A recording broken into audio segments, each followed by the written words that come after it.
Okay, here we go with Aban Hawkins and the 1001 Spikes. This is stage 6-3, which is the last boss in the game, and then all of stage 7, which is the beginning of the Antarctica stages. Hope you enjoy it.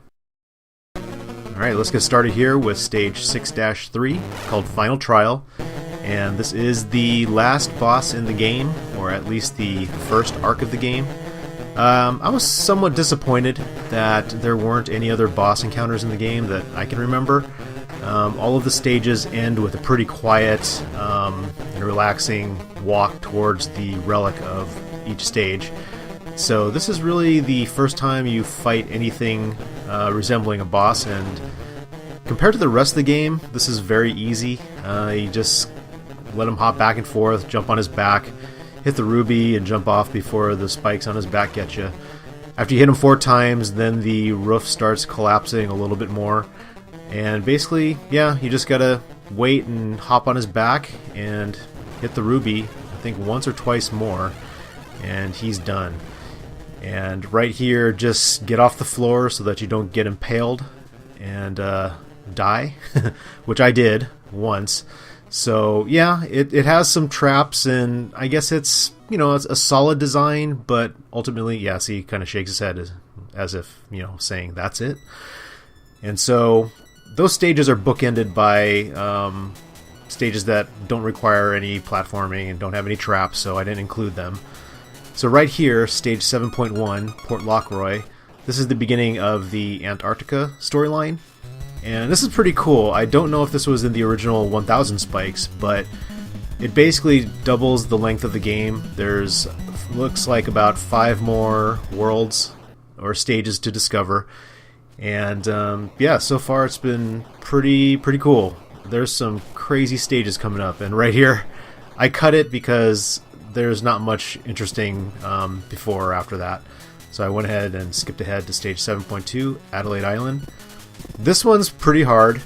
It introduces some new gameplay mechanics with the sliding ice blocks and the, as you saw on the earlier stage, the collapsing snow. And so this part right here, after you get the key, is pretty tough. So right here, you just got to make sure you jump over those 3 spikes, and then these are new, the spikes that come out of all 4 sides of those cubes. So you just have to make sure you clear those jumps carefully.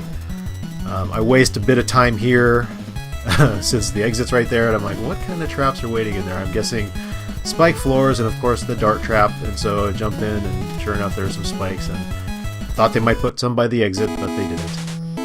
So yeah, it's a pretty hard stage just for the beginning. And so moving on right here to stage 7-3, called Palmer. This introduces the killer penguins. And yeah, if you get too close to them on the same plane, they will get agitated and run at you, and they will kill you. And so the recordings you're seeing here are my first time getting through each level, so my apologies if I'm exploring a little bit more and not going for the fastest times. But yeah, right there you have to trick those spikes into coming down and then run through, otherwise they'll get you. And they have those poison dart heads all over the stages. Some of them shoot you, some of them don't, so it's kind of tricky. Of course, the one right by the exit does fire. So right here, I'm just trying to figure out the timing. And so, okay, let him shoot, and then jump onto the platform and hop up before it shoots again. That ends stage 7-3. Now it's pretty easy just because it's introducing the penguins for the first time. Moving on to stage 4, Ruthera.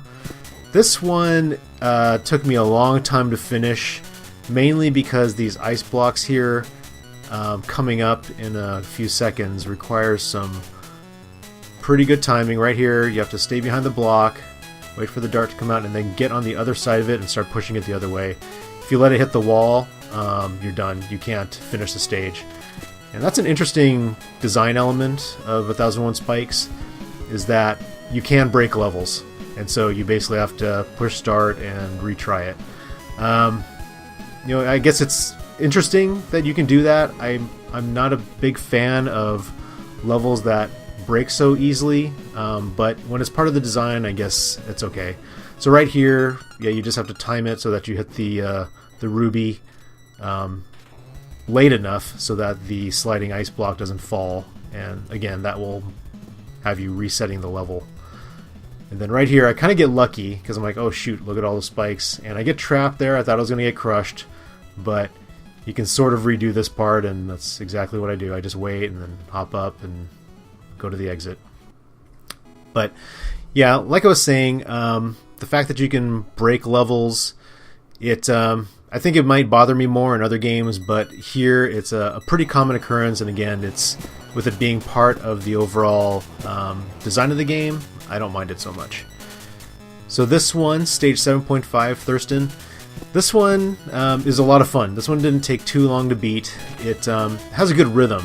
A lot of the stages, one of my criticisms of the game is there are quite a few levels that I guess don't have the best rhythm, and for those of you who played Super Meat Boy know that that's a pretty zen-like game, and yeah, just a lot of fun and all about carrying your momentum through each level. This very much feels like that to me. The ones where you run to the right and back to the left, you know, without stopping, this more or less feels like Team Meat's game. So I really like this one, 7-5. And finally, 7-6, George the Sixth Sound. As with the rest of the level 6s in the game, this is a gimme. I think you can die by falling in the water, but basically you just got to run to the end and get the item and exit. So, yeah, it's basically a breather between the 5 stage trials that precede it. So you get your item right here. Jim's keepsake, a water bottle. Exciting. So you get that, and then exit the stage, and then it's and you get 100 lives. So that's always helpful. I was down into the low 800s, so that's probably not good considering what's coming up. So yeah, that's it. Hope you liked it.